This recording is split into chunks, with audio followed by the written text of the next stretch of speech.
Hello, welcome to Record Sports Hotline Live, brought to you by Scottish Water. Every save counts, off the pitch and on it. Keep showers short, only borrow what you need, and don't leave the tap running. Goals matter, but water is always worth saving. Search Scottish Water today. I'm delighted to say I'm still in Miami, Florida, with Keith Jackson and Scott McDermott. Guys, this isn't exactly the celebratory hotline we thought we'd be doing, but here we are. Did you just say you're delighted to still be in Miami? I'm delighted to still be with you guys, obviously. Oh, right, I see. Well, Dan, it's a somber evening. Very somber. Evening. a night that I felt couldn't get any worse until I left you in charge of the Uber to get away from the stadium. And what a disaster that was.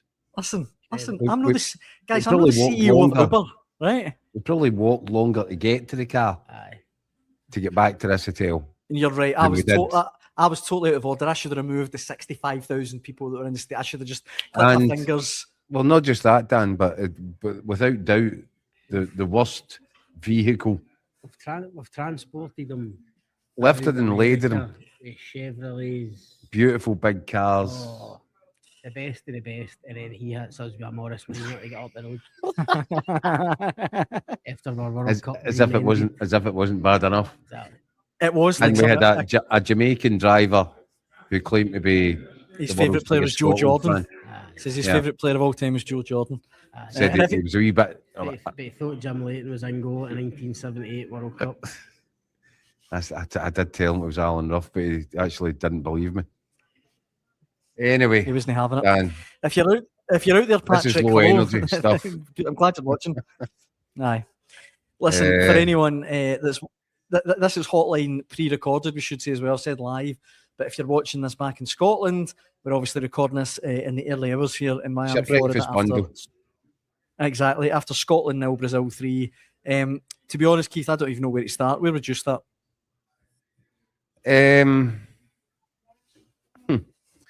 Just bitterly disappointed. Do you know what? I'm not particularly pleased with Steve Clarke tonight. I thought some of the things that he said after the game weren't great. And some of it was a bit personal, actually. But I can't blame Steve Clarke for what happened tonight. I thought he got his team absolutely spot on. It was the team that you and I had sort of predicted, Scotty, and also the team that you and I would have, if we were in Steve Clarke's shoes, we would have picked it. Yep. I thought we were bold. I thought we were on the front foot. First 5-10 minutes, Scotty and I were saying we're going to learn a lot about this game from how we started. We started it so brightly. You had the Tartan Army doing the Olé chants in the first couple of minutes because Brazil couldn't get near the ball. It was everything I wanted it to be. And Steve Clarke can't be held accountable for, you know, the individual mistakes that then undermined everything, left us with a mountain to climb. I don't know. I will never, for the rest of my life, be able to understand what Scott McKenna thought he was doing when that ball came to him. He opened up his body. The pass was on to Andy Robertson. He took a really poor touch, and then to make up for taking a poor touch, he decided the best thing to do was try and get around a boy that's been lighting up the Premier League with Bournemouth. Yeah. It was incredibly stupid, and the ball, of course, when you do something like that, the ball could break anywhere. It just breaks perfectly for Visinius Junior. He takes a touch, he gets round Angus Gunn, he pops into an empty net, and we've got a mountain to climb. And at that point, I kind of, you know what we said before the game, Dan? I said, in the best case scenario, I think 4-2. That's my heart rule in my head. When my head was kicking in, I thought we'd probably lose 4-0 tonight. It was 3-0, so it wasn't all that bad, but it's probably catastrophic. We're probably going home. Except there's another curious thing about the way that Steve Clarke handled the after-match stuff tonight. he said we're going home. That's it. We're finished. It's actually not cut and dried, is that? There's a whole lot of games to be played and a whole lot of results that could determine one way or another. We might still get through this. And if we do, and we do somehow make it into the last 32, listen, nobody's going to be throwing plaudits at us because what have we done? We beat Haiti 1-0 and that was it.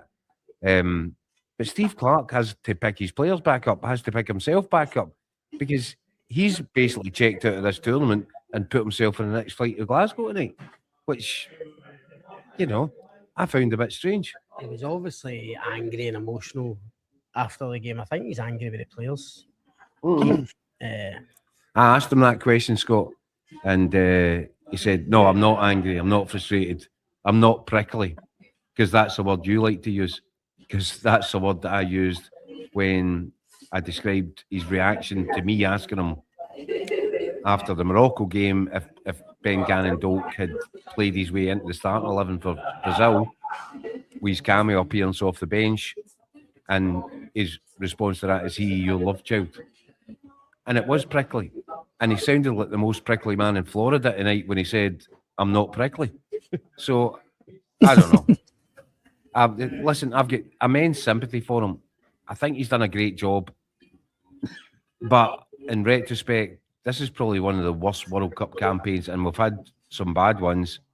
This would probably have to get marked down as the worst, given that, as we said at the start of this tournament, if you win your first game, you're probably going to have to throw a double six not to qualify into knockouts. And yet again, I think we've probably managed to do that. It's incredibly deflating. The bottom line is, Daniel, in Scotland's 2 games against better opposition, Morocco and Brazil, we've given them a goal start the first 10 minutes. Yeah. You're a goal down after 2 minutes against Morocco, 7 minutes tonight. Against that calibre opposition, you just can't afford to do that. And Jack was right. Whatever you might think of Steve Clarke about tactics or formations and systems and team selections, he cannot legislate for Grant Hanley in the Morocco game dropping his runner after less than 2 minutes. And he certainly can't legislate tonight for Scott McKenna, who he puts in for his first start. We thought he probably deserved to get a start just because it would give the defence a bit more balance, a bit more pace. After 7 minutes, he has a head loss, a moment of madness against some of the best attacking players in the world. And suddenly you're chasing your tail against Brazil in a game that you really need to take something from. I mean, these are monumental errors at the highest level, and you just don't get away with it at a World Cup against this standard of team. And the irony being, Scott, out of the 3 games, that was our best performance for me by a mile. I thought it was, by a mile. And what's frustrating me is if we played like that in the first 2 games, we've probably beaten Haiti by more than just 1 goal. In fact, certainly have. And if we'd set up in that sort of similar positive, aggressive attitude against Morocco, who knows what happens? Because we had them the ropes in the second half of that game, and yet as soon as they looked at the team lineup, they knew that we were on the back foot, and that I feel Steve Clarke has got questions to answer there. And I think the second game lineup was wrong, and we're going to have to pick through the bones of it all now and analyse it, because this was a massive opportunity and we've blown it, pure and simple, blown it. Could you play devil's advocate as well by saying, look, and I would have played, I said to you guys before the game, I would have brought Scott McKenna in, so I accept that. But you played Grant Hanley at a World Cup, who I thought was great against Haiti, but you go up against a higher class of opposition. Well, let's remember, it's like, Scott McKenna was injured and not available to play in the first game. Yeah, okay, fair enough. Yeah, and he was good in the first game, Hanley. I think if you're picking through the bones of this, there's a valid argument. McKenna should have come in for the second game to get him some minutes, to get him up to speed. It's 7 minutes. His first game of the tournament is against Brazil, and he wet the bed a little bit, didn't he? If he's got 90 minutes under his belt. And the second game, maybe he's a little bit more calm and measured and composed. The bigger picture is, though, Jack, and we've said it on here for the last few nights, it feels like the weakest part of the team is at centre back, the weakest part of this squad. Do you think, with all due respect to them, guys that have been brilliant servants, Grant Hanley, Scott McKenna, John Souttar, Dominic Hyam, Jack Hendry, guys that aren't playing at a brilliant level. Let's be honest here. And ultimately, and it might be harsh, but as I say, two glaring errors have come for that area of the pitch. As I say, against teams that will punish you if you make those kind of mistakes. So you kind of knew there was always the possibility that you were hoping that we could be solid and compact and defend really well. That just hasn't happened. By the way, Scott, Brazil games. we can't lump it all on them. No. Because we came into this tournament really high hopes what Scott McTominay was going to do. Yeah, and great point. And what we need for our team, so we know we're kind of fragile, we've got weaknesses at the back. We feel our strengths are in that middle to final third area. 100%. Scott McTominay hasn't turned up at this World Cup. No. He's turned up for about 10 minutes in the Morocco game and maybe about 20 minutes tonight. So poor in the first half. He was dreadful in the first half. And actually, and I don't like saying this because I'm a massive fan, I thought his attitude, I thought his body language, I thought everything about him was actually, I found it quite irritating tonight. Keith, he kept getting bumped off the ball so easily for such a guy of his size. That's not Scott McTominay that we know. And you know, he's been cutting about, he's been in all the adverts, he's had his sunglasses on, looking the part. Do you know what? He's not turned up, and it's not the first time. This is now 3 tournaments that when we're looking for our star men to get a grip and really get their teeth into a tournament, he's not done it. He was actually putting his teammates in trouble. The first half, he was. You're right, We Scott. could have lost a couple of goals from him being sloppy. I don't know if it was lazy. I don't know if he's physically right, but I was going to say that, Keith. Is there a chance? We obviously, we knew he was struggling going into the Haiti game. Is there a chance he's not fit because he didn't look like Scott McTominay certainly tonight? Look, I'm not going to batter the guy. He's such a good player for Scotland. He's such an important guy. We don't qualify for this tournament without him. He's been amazing. But I think it is legitimate to say that in the 3 games, Scott McTominay's turned up for, I don't know, 25, 35 minutes. He got slightly better tonight in the second half. Part of that was because he was just getting in the box and trying to get an end of chances. He had 3 chances, 2 with headers. First one he should have probably done better. We didn't have enough conviction in the header. The second one, he doesn't do a lot wrong. It's a brilliant save. I thought, by the way, I thought Alisson was really good tonight. I thought it was really impressive. Yeah, and there's the problem. You've got the worst attack in the tournament versus the best goalkeeper in the tournament tonight. Yeah. So we're going to have to hope for something to break in Scotland's favour. He was right, Steve Clarke, to play with Shankland, in my opinion, because if that half chance did arrive, you don't want it to drop to anybody else but Lawrence Shankland. He's got that sixth sense. He knows where to be. That didn't happen either. Do you know what? It felt as if our luck was riding out of town tonight. Who knows? Maybe there'll be some set of freakish results and circumstances that means we stay in this. But Steve Clarke's then going to have some explaining to do because, as I said, he's basically written us off. He says, we're going home. But also, there's a bigger picture here, Dan, and that is, irrespective of what happens in terms of qualification, we've now been to 3 tournaments. Yeah. And it's not been good enough. Well, worryingly, I was just going to say, worryingly, we've said, the management said, the players have said, lessons will be learned. Lessons were supposed to be learned for Euro 2020 against Germany in 2024.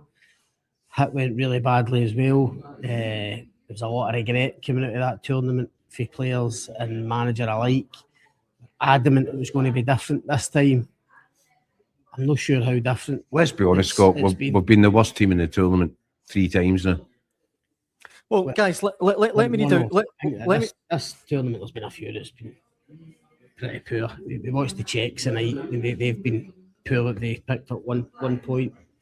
A few of the real kind of minnows. Okay, well, the biggest disappointment. Aye, I'd go along with that. Let me read out because I'm really conflicted over Steve Clarke because I think it's been a fantastic achievement to get us to 3 tournaments. I'm from the generation where we didn't get to tournaments, you know. Yeah, but Dan, what you need to factor into that is FIFA, UEFA, they've expanded these tournaments. Aye, that's a what I was money-making going to say. machine. Aye, that's exactly what I was going to come to. Aye. So the opportunity is there. We've also got the most talented squad of players that we've had. I think more talented than the squad that went to France in '98, and I was there for that.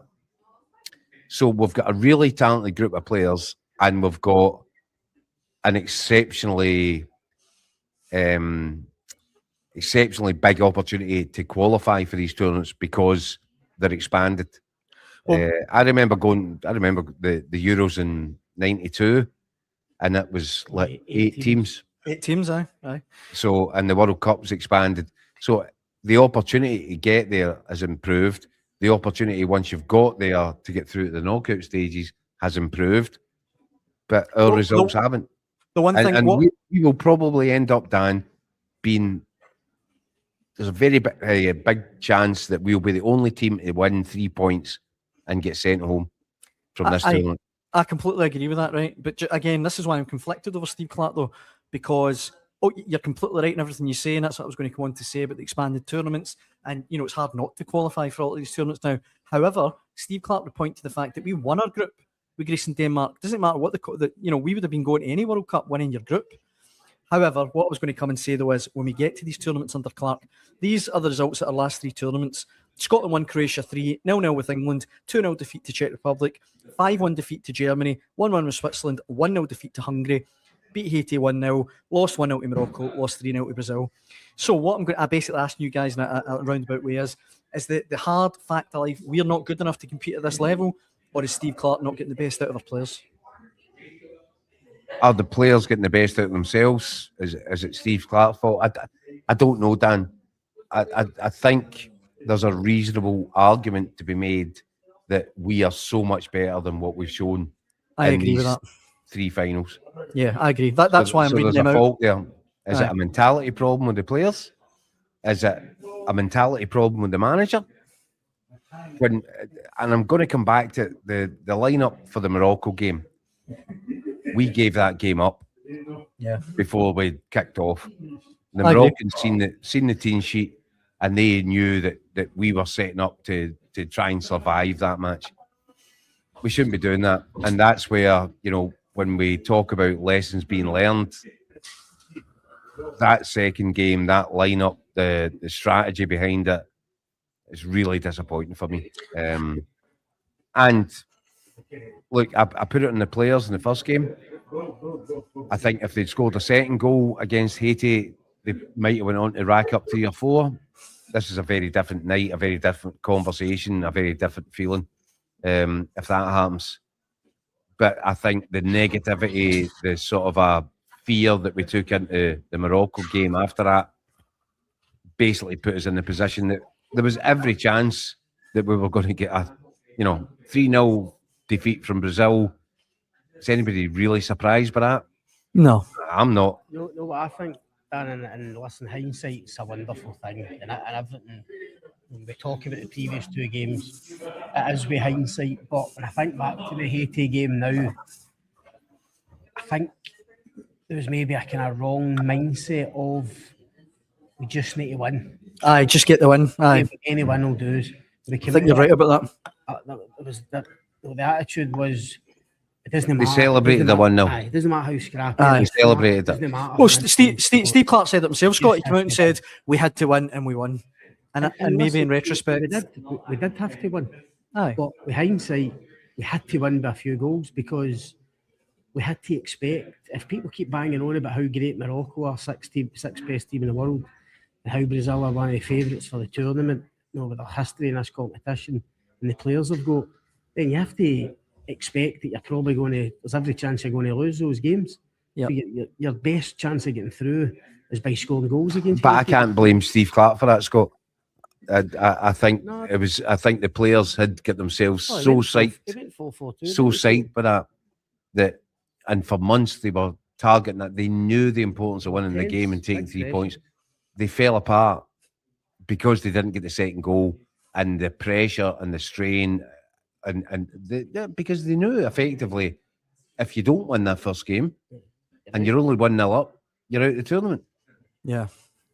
And we really struggled with the psychological element of that, and our game fell apart. And I'm a wee bit, I have to say, disappointed with the players, because these are experienced guys that play big games week in, week out with big clubs under big pressure.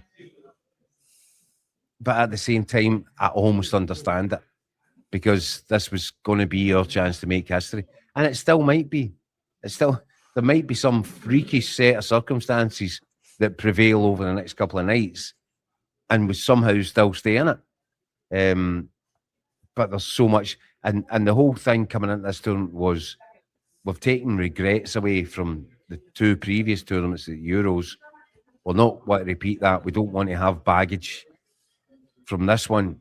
We're going back, if it is this weekend, we fly back to Glasgow with more baggage and more regrets than we've taken away from the previous 2. Well, having spoken to a few of the players after the game, I don't think there's a regret about what they've put into it in terms of preparation, work rate, desire, having to acclimatise. Obviously, they have put a lot of graft in, and in terms of effort, of course they've put everything in. You wouldn't expect anything less.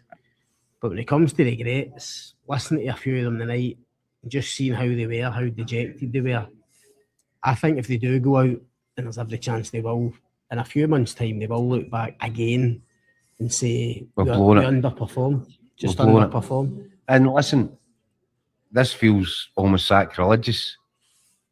And I don't even really feel comfortable saying it, because I really like the boy so much. But John McGinn, and I know he's got a 1 goal of this tournament. I'm looking for more. I see him playing for Villa in big European matches. He's the star man. He's kind of went through 3 games here without ever showing himself. Scott McTominay's the same. In fact, I'd go as far as to say is the outstanding player for Scotland over the course of the 3 games has been Lewis Ferguson. I'd agree with that. Head and shoulders. I think the thing about McGinn and McTominay is, and I do think McTominay's been really disappointing in particular. Less so McGinn. I thought McGinn played reasonably well tonight in the main, but the point I think you're making, Jack, he's not affecting the game. That's what I mean. You need these players to come up with big moments. Yeah. You're used to seeing them coming up with big moments for Napoli or Villa or the other players for their clubs as well. And again, you're looking around the tournament and you're seeing players stepping for other up, countries coming up with big moments, impacting the game, influencing the game, whether that's with an individual piece of skill that creates a goal, whether it's a shot from outside the box, it flies into the top corner. At these tournaments, you need to come up with big moments. And we've let these tournaments pass us by. We've not come up with any big moments. I wrote Scott the other day that, the M&M line, it's mom spaghetti time. Do you grasp this moment or do you let it pass you by? Unfortunately, our biggest players have let it pass them by. And it's just another sack full of regrets to take back over the road. And do you know what? Well, the guys aren't getting any younger. Our best players are talismanic players. You wonder, is this the kind of the summit? We've got 1 more Euros probably for these guys. Your Andy Robertsons, John McGinns, Scott McTominay's probably got another World Cup in him, but it just feels like another wasted chance, another opportunity that we didn't grasp, we didn't seize, we did let it go. Well, look, I was going to ask you if this is to be the end of our World Cup journey to sum it up, but I think you guys have done that pretty succinctly there. I'll sum it up Aye. with your Uber ride. A big disappointment. Yeah. A man that came to a big tournament and failed to deliver, Dan. We were expecting so much of you. I'll take that in the chin. Just deflating, Dan. So much promise. I said to Jacko just before we came on, I mean, think how we felt when we were at the Bolivia game, the final warm-up game. It looked so good. In Fort Lauderdale. We had such high hopes, man, the way we were playing, the 4-4-2. Tomini was playing well, 2 strikers. You just felt they were going to get into the tournament in really good fettle.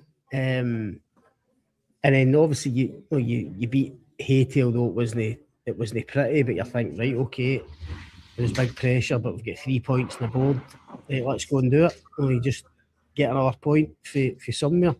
And they've not really been close to that. Not really been close to getting another point. Not really been close to scoring again. If we're honest, I know we had a few chances late on tonight, but it just hasn't materialised the way we'd hoped. So I really deflating and can't believe that it might be over. I mean, we've been here, what many days are we on now? 25 days. Is it? Aye, that's a weird. We're now in 26. Aye, 26. Well, look, it's a weird situation sitting here though, because we could still go through. I mean, it's unlikely. It's the chances are against us, but you never know. Another thing though, it's a weird thing for Steve Clarke at the end of the game tonight to say, "Well, that's us. We're up the road." No, I'm surprised. You've obviously just taken it very badly. The players that we spoke to post-match, I mean, they're all kind of saying the same thing. We're just going to sit and pray. I mean, that was actually a few of them. That was a few of the words that came out their mouth. No, we're just going to need to sit and pray that we get a bit of luck and things go for us. Now, I think if Steve Clarke had come out and said that, people would have accepted that. So, as I say, I think he's not helping himself tonight. In terms of his public demeanour, his persona, I don't think he's helped himself. And I think there's been moments throughout the campaign, and I like him. And I'm very appreciative of the fact that, although I didn't like the fact that he pointed out tonight in the press conference, he actually said there's Scottish journalists in here that wouldn't be at a World Cup if it wasn't for what we've done.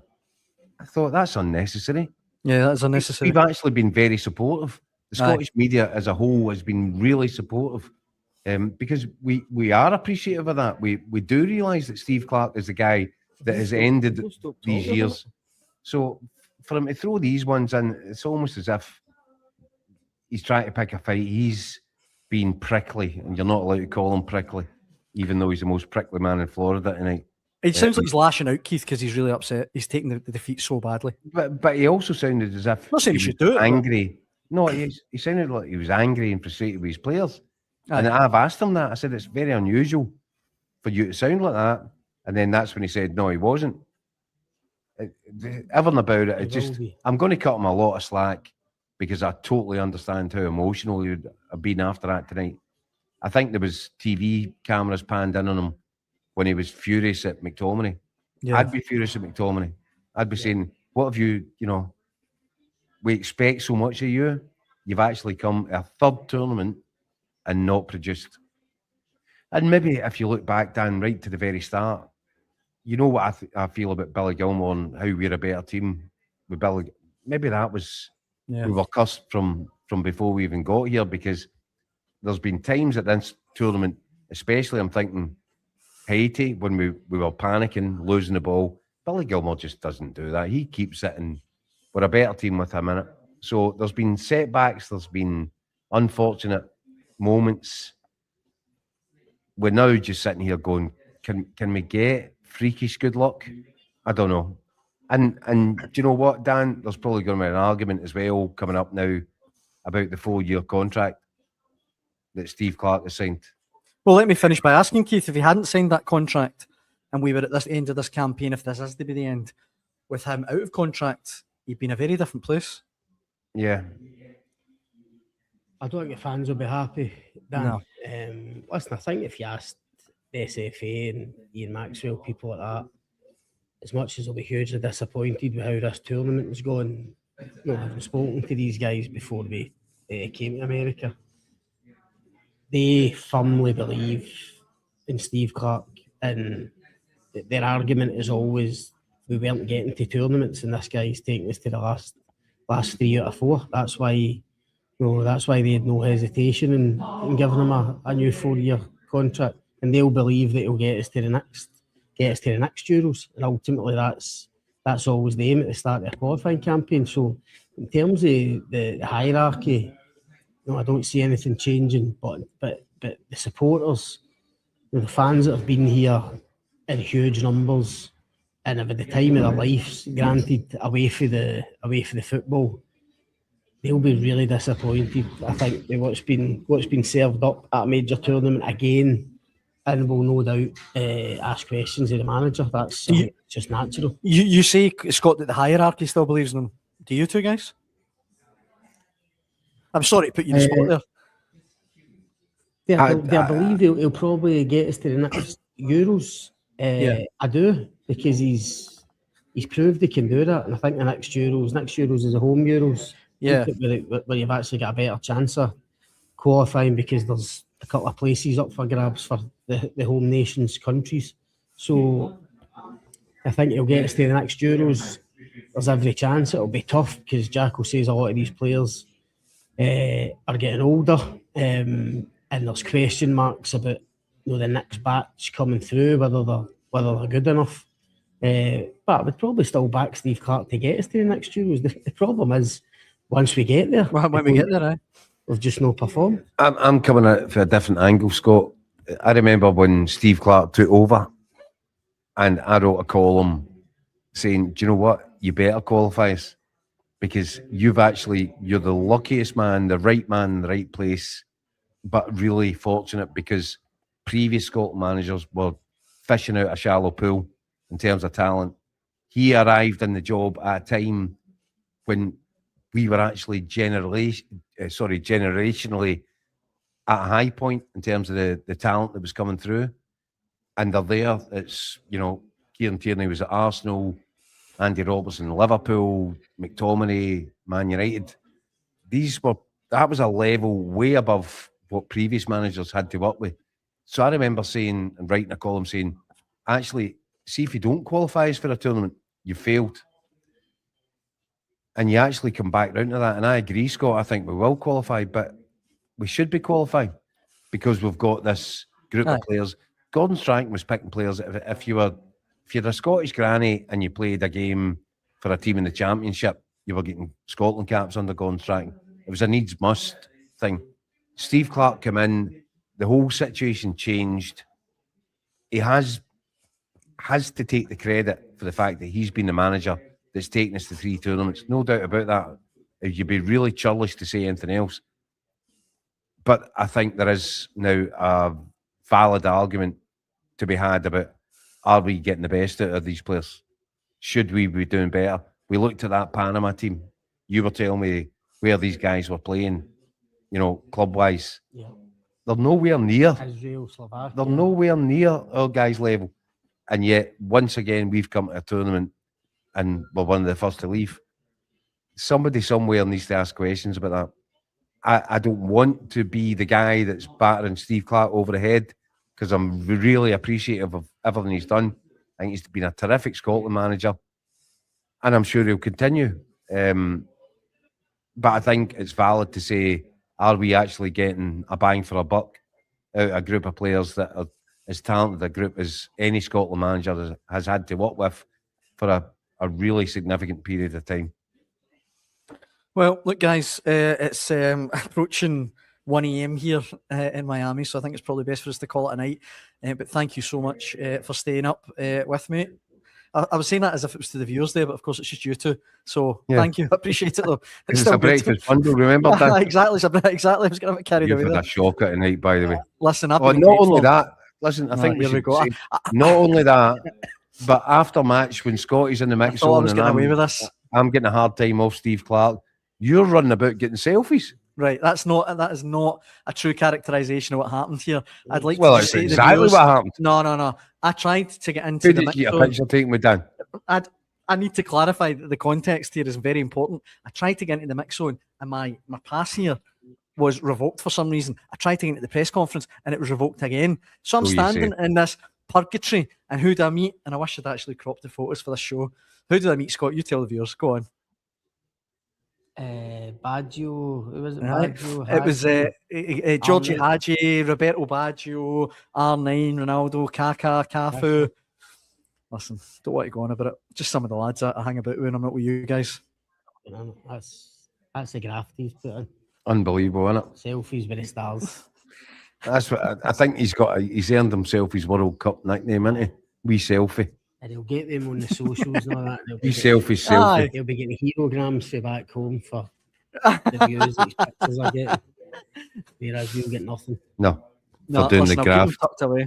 I'll keep them tucked away. Keep them tucked away. I was trying to- Stop showing us the one away. And by the way, we've showed you just got guys. effectively knocked out a World Cup. Have you ever seen a grin on anybody like that? Oh, look at me. I'm with the big guys. I'm celebrating. Happy as Larry celebrating with your Brazilian pals. Context is king, guys. That's all I'm going to say. Right. Well said, Scott. That was good. Right, I'm going to wrap this up now. Finally, Yeah, if you're you watching, better. if you're watching at home, thanks very much, and thanks for getting involved. Let us know your comments, your thoughts in the comment section below, and Look, stick with Record Sport. What the everybody, hell? keep your Here we fingers go. crossed. No, I'm not having a go. Just Okay. keep your fingers crossed now. There could be some mad, miraculous set of circumstances that prevail, and maybe when because we can't do a Hotline Live tomorrow because we're travelling back to Charlotte to go back to the team base, which isn't going to be a great place. Let's be honest, it's going to be a really awkward 24, 48 hours there. But who knows? If some mad stroke of luck affects us and we do somehow get through into the last 32, then our next Hotline Live on Friday will be a completely different conversation, and we'll all be hearing Steve Clarke as an absolute genius and the first manager. Aye. And the players have gets been to the knockouts. fantastic. Aye. And thank God for Scott McTominay. He's a blinder. Aye, they've all been brilliant. And Daniel Zuber was we can't. That's a stretch too far.